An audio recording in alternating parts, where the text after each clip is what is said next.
다트머스 회의, 인공지능이란 이름의 탄생. 1956년 여름, 미국 뉴햄프셔주에 위치한 다트머스 칼리지에서는 현대 인공지능 연구의 출발점이 된 중요한 학술회의가 열렸다.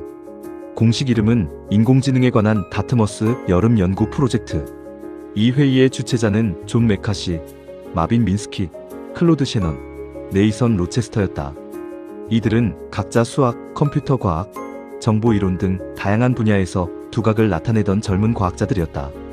이들 중 마빈 민스키는 MIT 인공지능 연구소를 설립했고, 클로드 셰넌은 정보이론의 창시자로서 AI 초기 연구의 이론적 기반을 제공하는 등 이후 AI 분야를 대표하는 인물로 성장한 사람들이 여럿 있었다. 이들의 목표는 회의의 공식 제안서에서 지능의 모든 측면은 원칙적으로 기계를 통해 기술할 수 있다라고 선언할 만큼 매우 야심찼다. 인간이 가지고 있는 학습 능력, 문제 해결 능력, 창의적 사고, 심지어 직관까지도 언젠가는 기계로 구현할 수 있을 것이라는 믿음이 깔려 있었다. 그리고 이 목표를 향한 연구를 인공지능이라고 처음 명명했다. AI라는 약어도 이때부터 쓰이기 시작했다. 회의는 몇 주 동안 이어졌지만 즉각적이고 실질적인 성과를 내지는 못했다. 그럼에도 불구하고 다트머스 회의가 역사적으로 중요한 이유는 두 가지였다. 첫째, 인공지능이라는 개념을 공식화하고 이를 하나의 독립된 연구 분야로 규정했다는 점이다. 이전까지는 기계 번역, 자동 제어, 신경망 이론 등 다양한 이름으로 흩어져 있던 연구들이 AI라는 깃발 아래 모이게 되었다.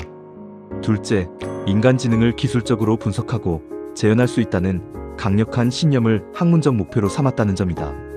이 신념은 이후 70년 가까운 세월 동안 인공지능 연구를 이끄는 핵심 동력이 되었다. 오늘날 우리가 사용하는 챗봇, 자율주행차, 생성형 AI 등 모두가 이 작은 여름 모임에서 태어난 인공지능이라는 이름 위에서 성장해 온 셈이다. 두 번의 AI 겨울. 인공지능은 한때 과학과 대중의 뜨거운 기대를 한몸에 받았지만 두 차례에 걸쳐 AI 겨울이라고 부르는 긴 침체기를 겪었다. 연구 지원과 관심이 모두 얼어붙은 시기였다. 1차 AI 겨울은 1970년대 초반부터 시작되었다. 1956년 다트머스 회의 이후 초기 AI 연구자들은 곧 인간 수준의 사고 능력을 지닌 컴퓨터가 등장할 것이라 자신했다.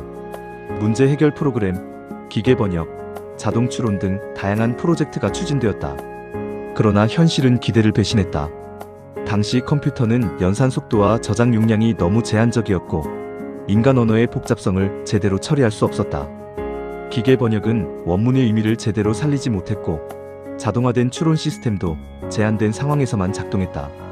특히 미국 국방부 산하, 국방고등연구계획국이 후원했던 연구들이 기대에 못 미치면서 정부는 AI 연구에 대한 대규모 지원을 중단했다. 2차 AI 겨울은 1980년대 후반에 찾아왔다. 1980년대 초 전문가 시스템이라는 새로운 AI 응용 기술이 인기를 끌면서 한때 부활하는 듯 보였다. 전문가 시스템은 특정 분야의 지식과 규칙을 컴퓨터에 입력해 전문가처럼 문제를 해결하게 하는 기술이었다. 기업들은 이 기술에 열광했고 투자가 몰렸다. 그러나 환경이 조금만 복잡해져도 제대로 대응하지 못하는 문제점이 금세 드러났다. 지식 입력에 드는 비용이 엄청났고 시스템이 새로운 상황을 스스로 배우거나 적응하지 못했다. 관리와 유지에도 막대한 비용이 들었다. 결국 많은 기업들이 전문가 시스템을 포기했고 투자자들과 정부기관들은 다시 AI에 등을 돌렸다. 이 두 번의 겨울은 인공지능 연구자들에게 깊은 교훈을 남겼다. AI가 사람처럼 생각하고 행동하려면 단순한 규칙이나 기호 조작만으로는 부족하다는 것. 그리고 기술적 한계를 넘어서는 데에는 막대한 시간과 자원이 필요하다는 사실을 뼈아프게 깨닫게 했다. AI의 조용한 부활, 기계학습과 데이터의 힘. 21세기에 들어서면서 인공지능은 눈에 띄지 않게 다시 살아나기 시작했다. 과거의 과장된 기대나 화려한 선언 없이 조용히, 그러나 확실하게 과학과 기술의 현장에 스며들었다. 그 변화의 중심에는 컴퓨터 성능의 급격한 향상과 데이터의 폭발적 증가라는 두 가지 거대한 흐름이 있었다. 컴퓨터의 계산 능력은 1990년대 후반부터 눈부시게 발전했다. 연산 속도는 물론 메모리 용량과 데이터 저장 기술까지 비약적으로 향상되었다. 과거 수십 시간이 걸리던 계산 작업이 몇 분 만에 끝나고 복잡한 알고리즘도 현실적으로 다룰 수 있게 되었다. 덕분에 인공지능 연구자들은 이전보다 훨씬 복잡한 문제에 도전할 수 있는 기반을 갖추게 되었다. 여기에 인터넷과 스마트폰의 폭발적 보급이 맞물렸다. 사람들은 일상적으로 방대한 양의 텍스트, 사진, 영상, 음성 데이터를 온라인에 쏟아내기 시작했다. 기업, 정부, 개인이 생산한 이 엄청난 데이터는 과거 AI 연구자들이 상상도 못했던 풍부한 학습 재료가 되었다. 인공지능은 마침내 공부할 교과서를 충분히 손에 넣은 셈이었다.